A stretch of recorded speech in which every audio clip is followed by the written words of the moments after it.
We have more types of modifiers. The last one is a text modifier. To explain it, I'm going to show you how it works.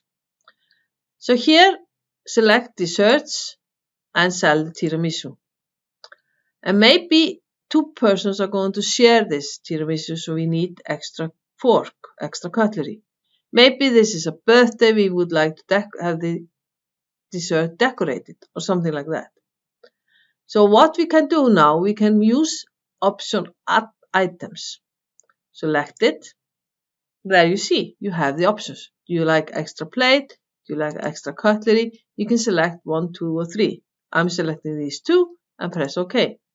Now we have this information with the tiramisu line. And you may have noticed, you may have a question now in my mind.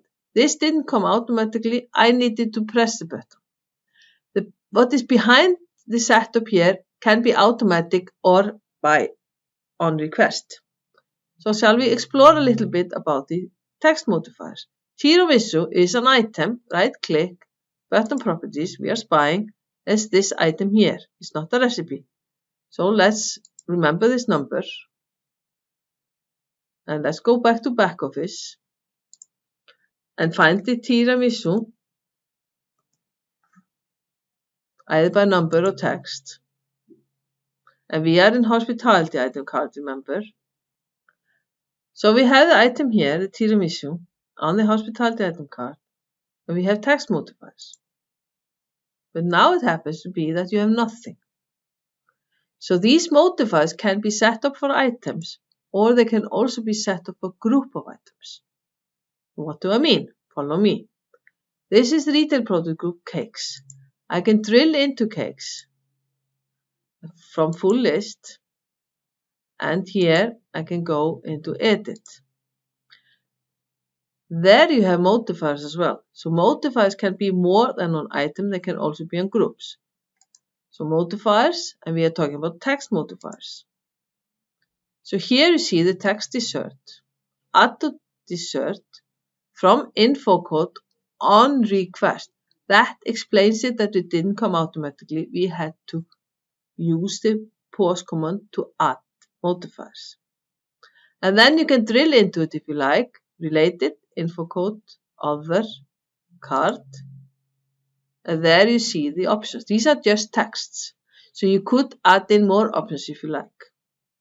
Let's just go back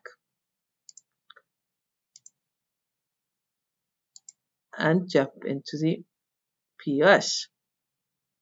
If you would like to have one more modifier, you can always use the possibility again. You just have to make sure that the correct line is active. Tiramisu line is active. Add items.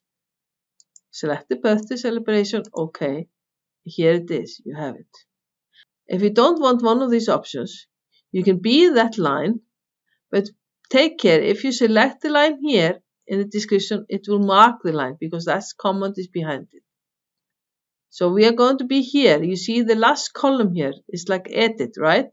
So if you don't want to do extra cutlery, do edit for that line, and this came up automatically. A menu of things. And we can there find the white line. This is nice to do, to have a menu with one of these options. Similar, remember, as we could do change sheets, so we could change discount in retail POS. If we would like to minimize the number of buttons we have here. This is all matter of taste, no matter how you want to set it up. So this was easy to do. Here about the French fries. If the customer doesn't want the French fries anymore for this broccoli chicken, do the same. Select the correct line, white the line. Now we would like mashed potatoes. So you are in the line again. And then you do add items, mashed potatoes, OK. Now we have mashed potatoes for the broccoli chicken. So now you have seen the 3 different modifiers we have in this system. Item modifiers, time modifiers, and text modifiers.